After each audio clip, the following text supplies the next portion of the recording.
नमस्कार दोस्तों, राधे राधे, हरे कृष्णा। चीकोज रेसिपीज़ में एक बार फिर से आज आपका स्वागत है।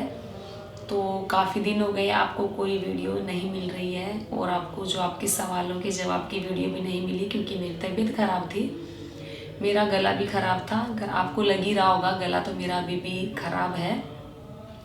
और वैसे भी जन्माष्टमी से पहले से काफ़ी टाइम हो गया, हम थकावट हो ही रही है क्योंकि वो जो मॉडल बनाया था उसकी तैयारी कर रहे थे। फिर जन्माष्टमी आ गई, छठी आ गई, राधा अष्टमी, फिर उनकी छठी आ गई राधा रानी की।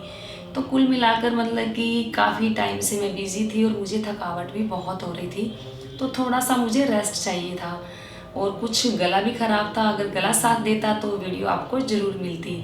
तो जो फ्राइडे को आपको आपके सवालों के जवाब की वीडियो मिलनी थी, उसके वो वीडियो मैं आपको आज दे रही हूँ क्योंकि मुझे खुद को अंदर से लग रहा है कि आप लोगों के इतने सवाल हैं तो मैं आपके जवाब कैसे दूँ।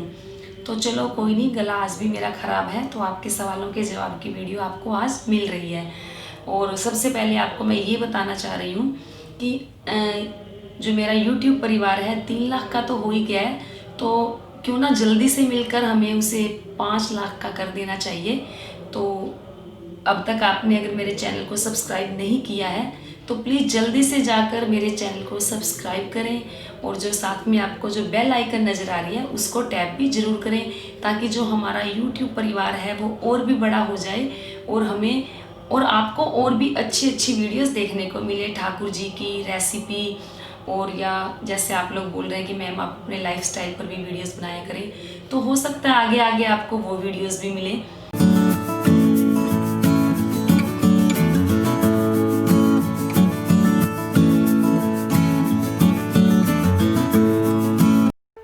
सब्सक्राइब करें चीको रेसिपीज़ को और बेल आइकन को टैप करें मेरी हर वीडियो सबसे पहले देखने के लिए। तो आप सभी लोगों के काफ़ी टाइम से सवाल आ रहे हैं कि मैम आपने जो राधा कृष्ण के नीचे चरण कमल लगाए हैं, तो काफ़ी एक दो लोगों ने बोला, काफ़ी तो नहीं, कि मैम वो चरण कमल आप नीचे रखें क्योंकि वो रिस्की है। तो जी मुझे भी लगा था वो रिस्की है, तो उन चरण कमल को मैंने वहाँ से हटा दिया। और बार बार ये भी पूछ रहे कि मैम आपने अब चरण कमल क्यों हटा दिए। तो देखिए आप लोग ही बोल रहे थे कि मैम चरण कमल आप वहाँ ना रखें क्योंकि रिस्की है, तो मुझे भी लग रहा था रिस्की तो है ही है, तो मैंने चरण कमल उनके हटा दिए क्योंकि अब ये जो मंदिर है वो नया बनेगा, नया रेनोवेट होगा, तो फिर वो चरण कमल जो है मैं लगाऊंगी और उन चरण कमल के हिसाब से ही जो मंदिर बनेगा। तो चलिए ज़्यादा टाइम ना गवाएं, तो पहला सवाल ले लेते हैं। तो पहला सवाल है अली विहार का कि मैम हम लड्डू गोपाल जी को बाय कर रहे हैं, वो अष्ट धातु के हैं, उनकी आई कलर हो रखा है, जिनसे ले रहे हैं वह कलर की लाइफ टाइम की गारंटी दे रही हैं कि उनका कलर नहीं जाएगा, क्या करें, हम ले लें। तो देखिए मैं हर बार आप लोगों को यही कहती हूँ कि जो आपके घर जो ठाकुर जी आने हैं वही आएंगे।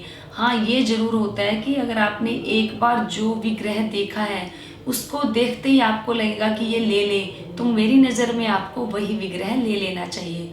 बाकी अगर अष्ट धातु के जो ठाकुर जी आपको अच्छे लग रहे हैं और अगर वो बोल रहे हैं कि इनकी आंखों का कलर नहीं जाएगा तो वो भी आप ले सकते हैं। तो फिर सवाल है अनामिका का कि मैम प्लीज़ बताएं कि युगल किशोर और राधा जी को एक बार पहनाया हुआ ड्रेस क्या फिर से वॉश करके पहना सकते हैं? क्या ठाकुर जी को एक बार चेंज किया हुआ ड्रेस दोबारा पहना सकते हैं ठाकुर जी को? तो जी बिल्कुल आप पहना सकते हैं। जैसे युगल किशोर की जो पोशाक आती है मार्केट से जो आप लेकर आते हैं, उन पोशाक में गोटा किनारी फ्लावर्स बुकरम इतनी लगी होती है कि अगर आप उन्हें एक बार वॉश कर लेंगे तो वो पहनाने लायक नहीं बचेगी। हाँ बिना धुले आप पहना सकते हो, जैसे 5-7 जोड़ी तो होती है ठाकुर जी की, तो आज जैसे आपने एक पहनाई उसे उठा कर रख दें, गंगा जल छिड़क कर दोबारा आप उन्हें पहना दें। हाँ जो घर की बनी हुई पोशाक होती हैं, तो जैसे मैंने आपको पिछली वीडियोस में दिखाया था कि बुटीक से इनकी जो जो पोशाक बनकर आती हैं, वैसी पोशाक अगर आप लेते हैं तो उन पोशाक को आप घर पर इजी में धो लें, यानी कि जो जेंटिल होता है, सेफ वॉश होता है, उसके अंदर आप धो लें, फिर आप ठाकुर जी को पहना लें। फिर सवाल है पूजा मिश्रा का कि मैंने कई वीडियोस में देखा कि घर में माँ काली की फ़ोटो नहीं रखनी चाहिए और लक्ष्मी माँ की खड़ी फ़ोटो नहीं रखनी चाहिए। तो देखिए एक तरफ से तो आप बोल रहे हो माँ लक्ष्मी और एक तरफ से हम बोलते हैं माँ काली, तो क्यों नहीं रखनी चाहिए? जब वो माँ है तो वो बुरा कोई करेंगी। और वैसे भी भगवान कभी अपने भक्तों का, अपने बच्चों का कभी बुरा करते ही नहीं है। ये हमारा नज़रिया होता है, ये हमारी सोच होती है। क्योंकि कई बार ऐसा होता है, हम घर में कोई नई मूर्ति या नई कोई फ़ोटो लेकर आते हैं तो अचानक से कुछ ऐसा हो जाता है जिससे हमें लगता है कि इस मूर्ति के, इस फ़ोटो के आने से ऐसा हुआ, जबकि ऐसा नहीं होता। हर चीज़ को पॉजिटिव सोचें। हो सकता है आपके ऊपर जो विपदा आई, जो मुसीबत आई, वो थोड़ी आई, इससे ज़्यादा आनी थी। हो सकता है भगवान ने वो आपकी जो मुसीबत है, जो कष्ट हैं, वो आपके कम कर दिए। तो देखिए, भगवान कभी बुरा नहीं करते। आप माँ काली की फ़ोटो भी रख सकते हैं। और जो माँ लक्ष्मी है वो खड़ी हो या बैठी हो, ये तो हमने बनाया हुआ है कि बैठी लक्ष्मी लेनी चाहिए, तो ताकि हमारे घर में वो स्थायी रूप से विराजमान करे। तो ऐसा कुछ भी नहीं है, क्योंकि अपने कर्मों पर, अपनी मेहनत पर भरोसा होना चाहिए। माँ लक्ष्मी तो सब पर अपनी कृपा दृष्टि एक जैसी ही बनाती है। हाँ, अपने कर्मों का फ़र्क होता है और अपने भाग्य का फ़र्क होता है, और दूसरा अपनी मेहनत का होता है। फिर सवाल है उत्सव का। उन्होंने बोला कि आपका लगभग हर वीडियो में देखता हूँ, लेकिन एक प्रश्न है, आप कितने अंतर ठाकुर जी की पोशाक चेंज करते हैं? और पोशाक चेंज करने के बाद क्या आप उसको पानी में धोते हैं या वैसे ही रख देते हैं? आपको उत्तर की प्रतीक्षा रहेगी। तो जैसा कि मैंने भी बताया ही है कि जो मेरे पास राधा कृष्ण है या लड्डू गोपाल जी है, मैं उनकी पोशाक कभी नहीं धोती हूँ। हाँ, जो बुटीक से इनका कपड़ा बनकर आया है, जो बुटीक से इनकी पोशाक बनकर आई है, उन्हें मैं धोती हूँ। लेकिन जो पोशाक मैंने मार्केट से खरीदी है, जिनके ऊपर बुकरम, गोटा किनारी ज़्यादा लगी हुई है, वो पोशाक मैं नहीं धोती हूँ, उन्हें मैं ऐसे ही रख देती हूँ। जब मैं दोबारा कभी पहनानी भी पड़ती है तो उन्हें निकाल कर गंगा जल छिड़क कर फिर उन्हें पहना देती हूँ। फिर सवाल है DS वर्ड का कि मैम राधे राधे, मेरा आपसे एक क्वेश्चन था, अगर हम दो भगवानों की भक्ति साथ में करते हैं तो क्या वो सही है? तो देखिए जी, दो भगवान मुझे नहीं पता क्या है, मुझे तो इतना पता है कि सुप्रीम पावर जो है वो एक ही है, शक्ति जो है वो एक ही है, बस बटे हुए हैं। भगवान श्री कृष्ण ने गीता में भी कहा है कि मैं भगवान हूँ, और बाकी सभी देवी देवताओं की अगर आप पूजा करते हैं तो वो पूजा उनके माध्यम से होती हुई वो मुझ तक ही आती है। और जो भगवान है वो भगवान श्री कृष्ण ही है, क्योंकि मैंने गीता में ऐसा ही पढ़ा है, उन्होंने स्वयं को भगवान कहा है। तो आप दो भगवान की पूजा करें, तीन की करें, कितनी की भी करें, सही गलत कुछ भी नहीं है। भक्ति तो भक्ति है, पूजा तो पूजा है। अगर आप किसी और देवी देवता की या भगवान की किसी की भी पूजा करते हैं तो उनके माध्यम से होती हुई वो पूजा आपकी भगवान श्री कृष्ण तक ही जाएगी। फिर सवाल है वैशाली का। उन्होंने बोला मेरी शादी नहीं हुई, क्या मैं बांके बिहारी जी के लिए करवा चौथ का व्रत रख सकती हूँ? मेरा बहुत मन है कि इस बार मैं बांके बिहारी जी के लिए करवा चौथ का व्रत रखूँ, प्लीज़ बताएं। तो देखिए, ये आपके भाव हैं, और वैसे भी भगवान के साथ कोई ना कोई संबंध जरूर बनाना चाहिए। वैसे तो हमारे सब कुछ वही है, हम बोलते हैं ना कि त्वमेव माता च पिता त्वमेव, त्वमेव बंधु च सखा त्वमेव, त्वमेव विद्या च द्रविणम त्वमेव, त्वमेव सर्वम मम देव देव। तो वो तो हमारे सब कुछ है, माँ बाप, भाई बहन, मित्र, सखापति, सब कुछ हमारे वो ही हैं। तो ये आपके भाव हैं, आपको व्रत रखना है तो आप रख सकते हैं। फिर सवाल है कान्हा की, उनका पूरा नाम नहीं आ रहा, उन्होंने कान्हा की ही आया हुआ है कि मुझे लड्डू गोपाल अपने घर लाने हैं, तो मैम मैं उनको सितंबर में कब ला सकती हूँ? प्लीज़ रिप्लाई करना। आप मेरे को रिप्लाई ही नहीं करते हो। आई होप आप इस कमेंट पर ज़रूर रिप्लाई करोगे। राधे राधे, जय श्री कृष्ण। तो देखिए, मैं कोशिश करती हूँ कि सभी के सवालों के जवाब दूँ। मैंने लास्ट बार भी बोला था, जो वीडियो थी, कि किसी ने बोला कि आप मेरे सवाल का जवाब ही नहीं करते, और एक दो बार मेरे को हर बार बोल ही देते हैं। तो देखिए जी, बिल्कुल भी ऐसा नहीं है कि कोई मेरी आपसे पर्सनल दुश्मनी भी नहीं है, और ऐसा भी नहीं है कि मेरी इंटेंशन ऐसी होती है कि मुझे इसका सवाल का जवाब नहीं देना या इसके सवाल का जवाब नहीं देना, ऐसा बिल्कुल भी नहीं है। जो सवाल मेरी आंखों के आगे आता है, मेरी पूरी कोशिश रहती है कि मैं आपके सवाल ढूंढूं, क्योंकि कई बार तो 500 कमेंट्स होते हैं, लेकिन फिर भी मैं उन सवालों को ढूंढती हूँ, स्क्रीनशॉट लेती हूँ, फिर जवाब देती हूँ। तो चलिए, आपका सवाल है तो सितंबर में कब ला सकती हूँ। तो देखिए, आप लड्डू गोपाल जी को आप अपने घर में कभी भी लेकर आ सकते हैं, सितंबर में भी लेकर आ सकते हैं। तो मैं जब अपने लड्डू गोपाल जी लेकर आई थी, मैं श्राद्धों में गई थी वृंदावन, तो मैं श्राद्धों में उन्हें लेकर आई थी और नवरात्रों में मैंने उनकी प्राण प्रतिष्ठा की थी। तो आप भी कभी भी लेकर आ सकते हैं, नवरात्रों में आप उनको विराजमान करें, उनकी पूजा अर्चना शुरू कर दें। फिर सवाल है रीनू शुक्ला का कि हरे कृष्णा, राधे राधे, राधे राधे जी, आपने चरण कमल क्यों हटा दिए।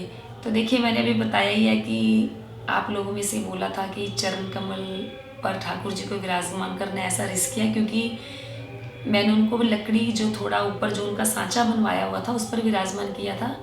तो मैंने इसलिए हटाए हैं कि अब ये जो मंदिर है जब नया बनेगा, नया रेनोवेट होगा, उसी के बाद मैं ठाकुर जी को चरण कमल पर विराजमान करूँगी। फिर सवाल है गोकुल सिंह का कि मेरे लड्डू गोपाल जी की एक आँख काली हो गई है, कैसे ठीक होगा, प्लीज़ बताएं। तो देखिए, मैंने आपको बताया ही है कि ठाकुर जी का श्रृंगार कैसे करें, इस पर मैंने एक वीडियो बनाई है, जन्माष्टमी से पहले की वो वीडियो है। तो आप वो वीडियो जाकर देखें तो आपको पता चल जाएगा कि आपको श्रृंगार कैसे करना है। जो आँख काली हो गई है तो आप जो वाइट पेंट मैंने बताया हुआ है वो वाइट पेंट लें, ठाकुर जी की दोनों आँखों पे कर दें और वो नए सिरे से उनकी आंखें बन जाएंगी। तो आप मेरी वीडियो जाकर देखें, उस पर मैंने ठाकुर जी की जो आईज़ है वो कैसे बनाई हुई है। ज़रूरी नहीं है कि आपको एमसील लगाकर बनानी है। जो आंखें आपके ठाकुर जी की, जैसे आप बोल रहे हो काली हो गई है, उसके ऊपर आप पेंट लगाएं, लेकिन दोनों आंखों पर लगाएं, नहीं तो जो आंखें हैं वो अलग अलग लगेंगी। दोनों आंखों पर पेंट लगाएं और उनकी आप आईज बना दें। आप वो वीडियो जाकर देख लें। फिर सवाल है रूपाली का, उन्होंने पूछा कि मेरी मम्मी को श्राद्ध में माता लक्ष्मी के फास्ट शुरू करने चाहती हैं, क्या वो कर सकती हैं। तो ये सवाल आपने गणपति राधा जी की छठी और गणपति विसर्जन पर पूछा था।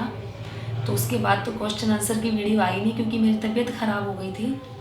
तो श्राद्धों में शुरू ना करें, श्राद्धों के बाद जो माता लक्ष्मी का जो व्रत आएंगे, आपने वैभव लक्ष्मी के बारे में पूछा होगा, तो श्राद्धों के बाद जो शुक्ल पक्ष आएगा तो जो वैभव लक्ष्मी के व्रत हैं आप तब से शुरू करें।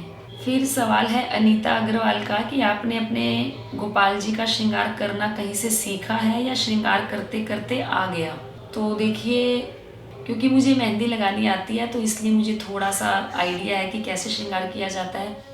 तो बाकी तो सब कुछ गोपाल जी ठाकुर जी पर ही डिपेंड करता है। हाँ, पहले ऐसा श्रृंगार नहीं करती थी मैं, लेकिन धीरे धीरे करते करते लगने लग गया कि अब इनको चलो ऐसा श्रृंगार कर दिया जाए तो और अच्छे लगेंगे, ऐसा श्रृंगार कर दिया जाए तो और भी अच्छे लगेंगे। तो श्रृंगार करते करते जो उसके अंदर है उभार और ज़्यादा आ गया। तो बाकी तो ठाकुर जी की कृपा होती है। ये नहीं है कि चाहे मैं कितनी बड़ी आर्टिस्ट क्यों ना हूँ या कोई भी कितना ही बड़ा आर्टिस्ट क्यों ना हो, जब उनकी कृपा नहीं होती तो आप उनके लिए कुछ भी नहीं कर सकते हो। उनके लिए तो क्या, आप किसी के लिए भी कुछ भी नहीं कर सकते हो। तो आप, कई बार मेरे साथ ऐसा भी होता है कि मैं इनका श्रृंगार करने बैठती हूँ, तो जबकि रोज़ श्रृंगार करती हूँ, अच्छे से करती हूँ, लेकिन कई बार ऐसा होता है कि मैं इनका श्रृंगार कम से कम 10 से 12 बार हटा हटा कर करती हूँ, तो भी इनका श्रृंगार मेरा मन चाहा नहीं हो पाता। तो बस इन्हीं की इच्छा होती है कि इन्होंने कैसा श्रृंगार करवाना है। हाँ, अगर हाँ, ये ज़रूर है कि इनका श्रृंगार करते करते थोड़ा जो हमारे हाथ में श्रृंगार करने की सफाई आ जाती है, क्योंकि हम बड़े भाव से इनका श्रृंगार करते हैं, तो ये भी प्रसन्न होते हैं, तो अपना श्रृंगार अच्छे से करवाते ही हैं। फिर सवाल है राधा का कि आपने जो मंदिर में पीछे फूल लगाए हैं कैसे हैं। तो जी, जो मंदिर में मैंने फूल लगाए हुए हैं ये आर्टिफिशियल फ्लावर्स है, मैं मार्केट से लेकर आई थी। तो आप भी अगर लगाना चाहते हैं तो मार्केट्स में आपको ये ऐसे जो फ्लावर्स हैं आर्टिफिशियल बड़ी आसानी से मिल जाएंगे। फिर सवाल है प्रगति पाराशर का कि राधे राधे मैम, ये जो पितृपक्ष चल रहा है इसमें क्या क्या चीज़ें नहीं ले सकते। तो पितृपक्ष में क्या नहीं लेना चाहिए, कहते हैं कि कोई शुभ काम नहीं करने चाहिए, जैसा मैंने सुना है। तो लेकिन मुझे एक तरफ से ये भी नहीं समझ में आता, जो हमारे घर के पितृ हैं वो कभी अपने बच्चों के लिए बुरा क्यों सोचेंगे। तो मैंने एक बार, शायद लास्ट बार आपको बताया था, पिछले श्राद्धों में आपको बताया था कि स्वामी अवधेशानंद जी का मैंने पढ़ा था, और मुझे अगर वो क्लिप मिल गई तो वो भी मैं आपके साथ ज़रूर शेयर करूँगी। उन्होंने बोला था कि किसी भी शास्त्र में ऐसा नहीं लिखा हुआ कि पितृपक्ष में आपको कोई नई चीज़ नहीं खरीदनी चाहिए। तो लेकिन मैं अब तक यही सुनती आई हूँ कि पितृपक्ष में कोई शुभ काम नहीं करना चाहिए। मुझे नहीं पता इसके पीछे क्या लॉजिक है, क्या लॉजिक नहीं है। तो ये आपकी इच्छा पर डिपेंड करता है। कुछ लोग ऐसे होते हैं कि पितृपक्ष में सब कुछ खरीद लेते हैं, क्योंकि अपना अपने परंपरा होती है। कुछ लोग श्राद्ध नहीं भी करते हैं, कुछ लोग श्राद्ध बड़े अच्छे से करते हैं। तो ये टोटल आपके ऊपर डिपेंड करता है कि आपके अंतर्मन क्या कह रहा है, आपको क्या लेना चाहिए, क्या नहीं लेना चाहिए। कुछ नया नहीं लेना चाहिए, ऐसा कहा जाता है। तो क्या पितृपक्ष में नया जो घर में राशन वगैरह होता है या घर में और भी कुछ ऐसा सामान होता है, लाया ही जाता है। तो मैं तो यही कहूँगी कि टोटली आपके ऊपर डिपेंड करता है, आपके अंतर्मन की आवाज़ पर डिपेंड करता है, आपके घर में क्या परंपरा है, आप उसी हिसाब से चलें। फिर सवाल है आर्यन का कि मैम कान्हा जी को अन्न का भोग कितने टाइम लगता है। तो देखिए, कान्हा जी को अन्न का भोग कितने टाइम लगता है ये आपके ऊपर डिपेंड करता है कि आपको कितने टाइम भोग लगाना है।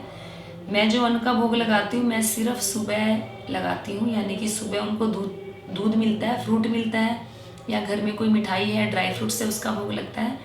दोपहर में 12 और 1 के बीच में मैं उन्हें अन्न का भोग लगाती हूँ। पूरा प्रॉपर जो खाना घर में बनता है बिना प्याज लहसुन का, उसका भोग लगाया जाता है। शाम को इनको कोई फ्रूट्स या जो भी सात्विक चाय में पीती हूँ उसका भोग लगता है, बिस्किट होते हैं साथ में।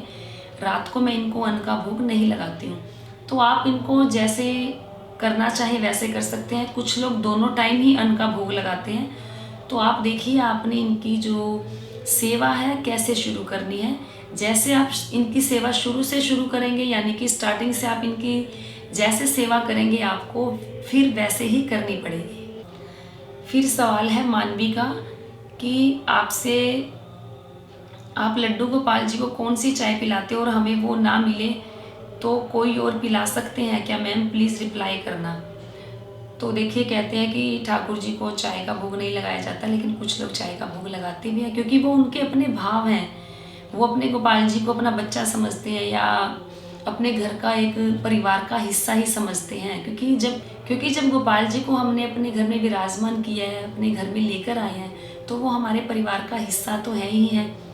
तो कुछ लोग लगा देते हैं चाय का भोग, लेकिन मैं सात्विक चाय का, पहले मैं भी लगा देती थी चाय का भोग, तो अब मैं उनको भोग लगाती हूँ सात्विक चाय का। जो सात्विक चाय है कैसे बनाई जाती है उसकी जो वीडियो है, उसका जो लिंक है आपको डिस्क्रिप्शन बॉक्स में मिल जाएगा।